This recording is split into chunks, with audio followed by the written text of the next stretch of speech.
All right, let's get right into it. We're going to tackle a question that sounds simple on the surface, but the answer? Well, the answer is absolutely critical for your safety on the road. Do bad shocks really affect your brakes? You know that feeling, right? You step on the brake, and instead of a nice smooth stop, the whole front end of your car just dives toward the pavement. Or maybe it feels kind of floaty and unstable. It's pretty unnerving, and it happens all the time. And of course, your brain immediately goes to one place. My brakes are shot. And that makes total sense. But what if the real problem, the real culprit, is actually hiding in plain sight? Something you probably don't think about too often. What if it's your shock absorbers? So to really get to the bottom of this, we've got to talk about what this unsung hero of your car is actually doing down there. What is the job of a shock absorber anyway? You might think shocks are just there to give you a comfy, cushy ride. And yeah, that's part of it. But their real job, their most critical job, is to control the car's springs to make sure your tires stay planted firmly on the road at all times. Here's the best way to think about it. They literally keep your tires glued to the road. You see, everything your car does, steering, accelerating, and especially braking, it all depends on those four little patches of rubber that are touching the pavement. Shocks make sure that connection is as strong and as constant as possible. I mean, can you imagine driving without them? Every little bump would send your car bouncing all over the place, like it was on a giant trampoline. Shocks soak up all that energy to keep you stable. Really, what it all comes down to is one word: control. Okay, so we know they're all about control, but how does that directly connect to your ability to stop your car safely? Let's dig into that link. So let's just answer the big question head-on. Do bad shocks affect your brakes? Let me be perfectly 100% clear. Absolutely yes. It's not a maybe, it's a definite. But the really important part is how. And this is the key difference you've got to understand. Your brake pads and rotors, their job is to stop your wheels from spinning. But if your tires aren't actually gripping the road, stopping the wheels doesn't do a whole lot, does it? The car just keeps sliding. Shocks provide that constant downward pressure that gives you the grip you need. Think of a tire with a worn-out shock like a basketball being dribbled. It's spending half its time up in the air. A tire that's bouncing, even a tiny bit, has less time in contact with the road. And less contact means less friction.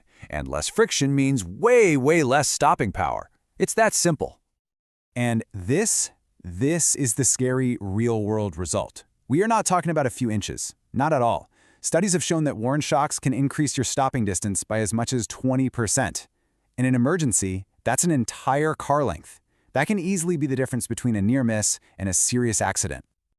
So, what does this difference actually feel like from behind the wheel?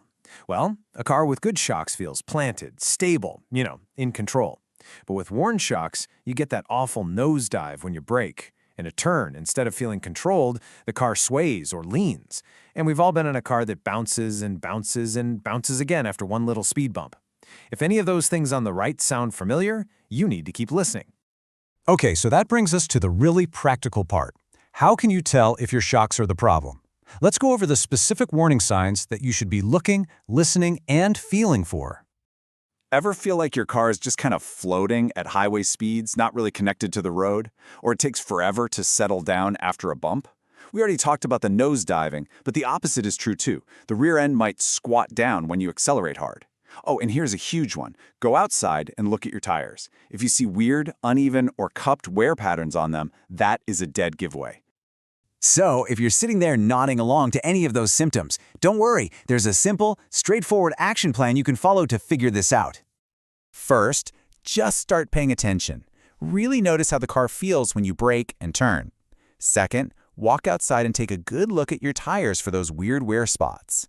Third, turn the radio down and just listen for any new clunking or rattling noises when you go over bumps. Fourth, think about your mileage.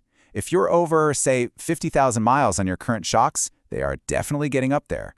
And finally, number 5, the most important one, if you have any doubts at all, the safest bet is to just have a trusted mechanic do a quick inspection. So let's bring this all home with the single most important point of this whole explainer.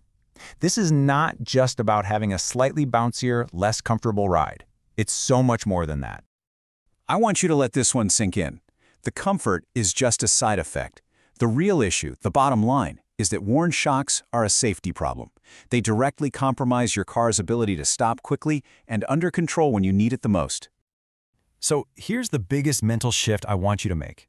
When your car doesn't stop right, it is completely natural to think it's only about the brakes. But now you know the truth. The suspension system is an equally critical piece of that stopping puzzle. At the end of the day, good shocks mean your car handles better, it stops faster, and you feel safer and more confident behind the wheel. So, after everything we've talked about today, I'll just leave you with this one last question to think about. Is it time to check yours?